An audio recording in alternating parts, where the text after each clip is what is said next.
Puji Tuhan, katakan bersama saya orang yang paling dikasihi Tuhan. Amin. Aku berdoa semoga saudara baik-baik saja dan sehat-sehat saja, sama seperti jiwamu baik-baik saja. Amin. 2 Korintus 5 ayat 19 mengatakan, sebab Allah mendamaikan dunia dengan dirinya oleh Kristus dengan tidak memperhitungkan pelanggaran mereka. Ia telah mempercayakan berita pendamaian itu kepada kami. Saudara ingat 2 kota kuno di mana Allah menurunkan hujan belerang dan api? Jika jawaban saudara adalah Sodom dan Gomora, saudara benar.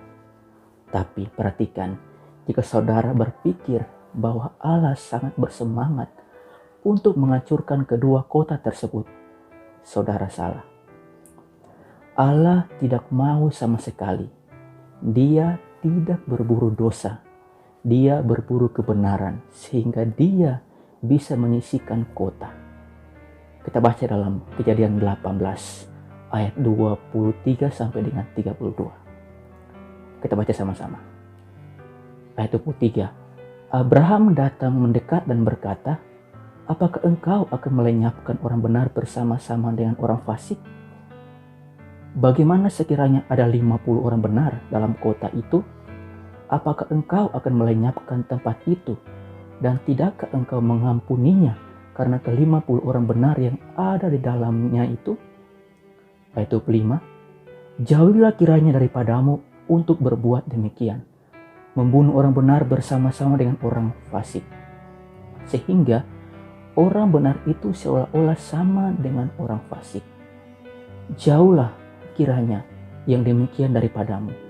Masakan hakim segenap bumi tidak menghukum dengan adil? Tuhan berfirman, jika kudapati 50 orang benar dalam kota Sodom, aku akan mengampuni seluruh tempat itu karena mereka. Ayat 27. Abraham menyahut, sesungguhnya aku telah memberanikan diri berkata kepada Tuhan, walaupun aku debu dan abu, sekiranya kurang 5 orang dari ke-50 orang benar itu, apakah engkau akan memusnahkan seluruh kota itu karena yang 5 itu? Firman-Nya, aku tidak memusnahkannya. Jika kudapat 45 di sana. Lagi kata Abraham melanjutkan perkataannya kepadanya, sekiranya 40 didapati di sana, firman-Nya, aku tidak akan berbuat demikian karena yang 40 itu. Ayat 30, katanya, janganlah kiranya Tuhan murka kalau aku berkata sekali lagi, sekiranya 30 didapati di sana, firman-Nya, aku tidak akan berbuat demikian. Jika kudapati 30 di sana, katanya, sesungguhnya aku telah memberanikan diri berkata kepada Tuhan, sekiranya 20 didapati di sana, firman-Nya, aku tidak akan memusnahkannya karena 20 itu. Ayat 32 katanya, janganlah kiranya Tuhan murka kalau aku berkata lagi sekali ini saja, sekiranya 10 didapati di sana, firman-Nya, aku tidak akan memusnahkannya karena yang 10 itu. Saudaraku, saya percaya bahwa jika Abraham meminta Tuhan, bagaimana jika engkau dapat menemukan hanya 1 orang benar? Jawaban Tuhan akan sama. Aku tidak akan menghancurkan kota ini demi 1 orang benar. Hari ini, kebenaran dari 1 manusia, Yesus, telah datang. Yesus mati untuk dosa-dosa kita dan bangkit kembali untuk pembenaran kita. Allah di dalam Kristus mendamaikan dunia dengan dirinya, tidak menghitung dosa-dosa kita untuk melawan kita.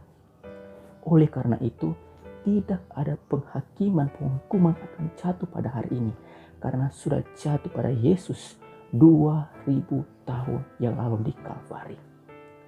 Dan jika Tuhan cukup murah hati untuk memindahkan Lot dan keluarganya sebelum penghakiman jatuh,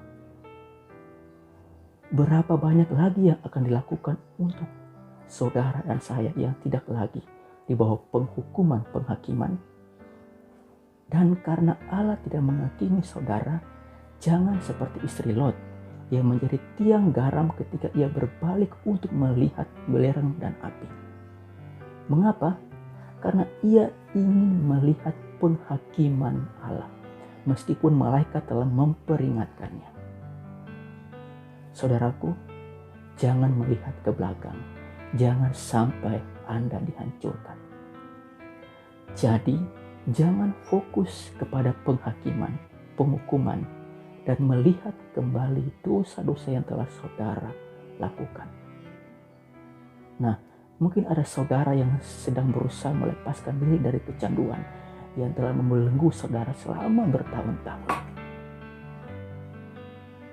Percayalah, saudaraku yang paling dikasihi Tuhan, bahwa Yesus sangat mengasihi saudara, sehingga di atas kayu salib Ia telah membayar harga untuk saudara dan saya sepenuhnya. Percayalah bahwa Yesus sudah menyediakan kebenaran dan kasih karunia kepada saudara yang akan menyebabkan saudara berkuasa atas dosa dan berkuasa dalam hidup.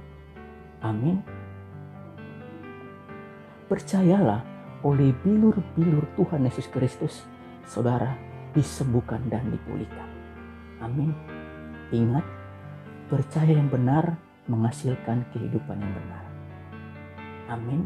Allah sangat-sangat mengasihi saudara dan saya, dan tidak melawan saudara. Dia adalah untuk saudara dan di sisi saudara. Dia ingat bahwa Dia telah diadili dan menghukum dosa-dosa saudara dan saya dalam tubuh anaknya Yesus Kristus. Dan karena Dia adalah setia kepada putranya dan untuk apa yang telah dilakukan putranya, Dia tidak akan pernah menghukum, menghakimi atau menghukum saudara. Kesulitan yang mungkin saudara miliki saat ini tidak datang darinya, tapi Dia akan menunjukkan jalan keluar karena Dia ada di sisi saudara. Dia sangat mengasihi dan memiliki kerinduan terbaik bagi saudara dan saya. Saudaraku yang paling dikasihi Tuhan, dengarkan. Allah keluar tidak untuk menghukum saudara dan saya. Dia keluar untuk memberkati saudara. Dan Dia ingin saudara diberkati lebih dari apa yang dapat saudara minta atau bayangkan.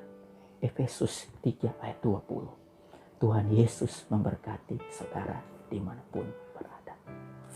Nah, buat saudara yang mau menerima Tuhan Yesus sebagai Tuhan dan Juru Selamat dalam kehidupan saudara, mari saya undang saudara menerima Tuhan Yesus sebagai Tuhan dan Juru Selamat. Mari ikuti kata-kata doa saya. Mari kita berdoa. Bapa di sorga, betapa aku mengucap syukur kepada Engkau. Engkau begitu mengasihiku. Kasih-Mu besar untukku. Engkau memberikan anak-Mu yang tunggal, Yesus Kristus, datang ke dalam dunia ini. Mati di atas kayu salib. Menggantikan posisiku. Menanggung semua dosa-dosaku. Anak-Mu yang tidak berdosa telah dibuat menjadi dosa. Dan aku mengucap syukur kepada Engkau, Bapa di surga. Engkau telah membangkitkan anak-Mu dari kematian sebagai pembenaranku.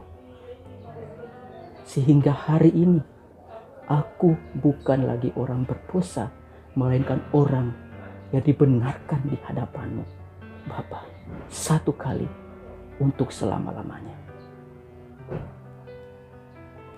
Hari ini, aku mengaku dengan mulutku dan percaya dalam hatiku bahwa Yesus Kristus adalah Tuhan dan Juru Selamatku. Hari ini, aku ada di dalam anak-Mu dan anak-Mu ada di dalam aku. Dan Engkau adalah Bapakku dan aku adalah anak-Mu. Sekali untuk selama-lamanya. Terima kasih ya Bapak Bapa. Dalam nama Tuhan Yesus Kristus. Haleluya. Amin. Amin. Selamat saudara sudah menerima Tuhan Yesus sebagai Tuhan dan Juru Selamat. Saudara akan berjalan dalam perlindungan, damai sejahtera, sukacita. Saudara akan berjalan dalam berkat-berkat penyediaan yang sudah diselesaikan oleh Tuhan Yesus Kristus di atas kayu salib. Tuhan Yesus memberkati saudara. God bless.